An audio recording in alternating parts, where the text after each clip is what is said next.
kan undang-undang ini inisiatif dari DPR ya. Ya. Jadi memang penyusunan persiapannya itu dilakukan oleh DPR khususnya Komisi 7.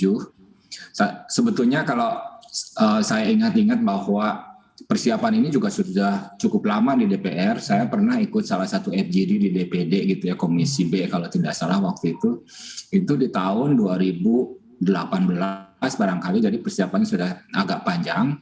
Sekarang sudah masuk ke DPR, masuk prolegnas.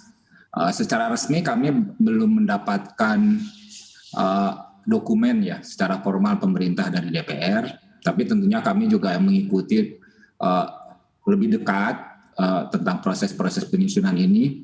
Saya juga diskusi dengan asosiasi dari masyarakat energi terbarukan, mencoba menyerap sebetulnya apa yang harus kita susun di dalam RUU EBT tersebut. Gitu. Saya pernah ikut beberapa kali dari sisi FGD dengan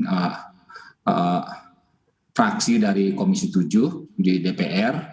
Jadi saya secara langsung sudah melihat sebetulnya kalau isinya seperti apa. Di situ memang sedikit lebih detail atau lebih detail dari apa yang ada di Undang-Undang Energi secara umum gitu. Memang ada beberapa yang diusulkan secara khusus, misalkan nanti ada diusulkan di dalam salah satu pasalnya itu adalah pembentukan badan baru. Nah, kami dari pemerintah belum melakukan diskusi secara intens ini terkait dengan hal ini. Apakah nanti akan diperlukan badan baru atau tidak? Sebetulnya nanti tujuannya untuk apa badan baru itu dibentuk gitu. Nah, kami kan ini karena dokumennya belum sampai ke pemerintah secara resmi, ya kita sudah siap-siap untuk melakukan pembahasan internal, ya.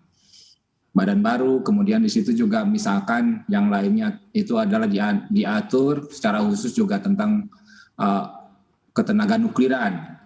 Padahal di sisi yang lain kan kita sudah ada yang terkait dengan tenaga nuklir. Nah ini hal-hal ini nanti, ini yang akan menjadi daftar isian masalah secara bersama-sama dari DPR dan pemerintah. Jadi begitu disampaikan kami akan menyusun membahas secara internal di pemerintah, baru nanti dilakukan pembahasan secara maraton gitu ya. Kan targetnya tadi sudah disampaikan di akhir tahun ini. Mas Erwin. Baik. Pak Dadan Kusdiana, boleh diperjelas lebih detail lagi Pak, klarifikasi untuk kita. Badan baru tadi, ranah dan fungsinya akan seperti apa Pak tadi Pak? Saya juga belum tahu ya. Saya juga belum tahu. Tapi di dalam salah satu pasal di dalam draft PU tersebut disebutkan itu ada badan baru. Gitu. Yeah. Yang tugasnya kira-kira nanti akan menjadi jembatan antara pemerintah, mungkin pemerintah ya, dengan investor, dengan juga nanti para off-taker khususnya misalkan dengan PLN dan Pertamina.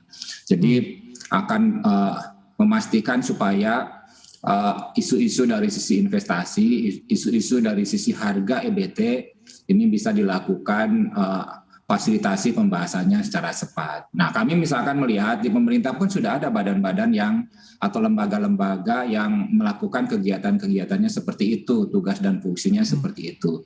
Misalkan ada BLU di KLHK yang baru dibentuk, ini pun melakukan fasilitasi dari sisi pembiayaan. Ada lembaga badan usaha yang dibentuk oleh Kementerian Keuangan, BUMN, ini pun melakukan support, fasilitasi, pencarian dana-dana murah yang terkait dengan program-program clean energy atau energi terbarukan ini. Jadi saya juga belum terlalu jelas nanti akan seperti apa badan tersebut yang diusulkan di dalam draft RUU tersebut. Secara prinsip kalau pemerintah belum mempunyai posisi secara khusus untuk hal ini, Mas Erwin.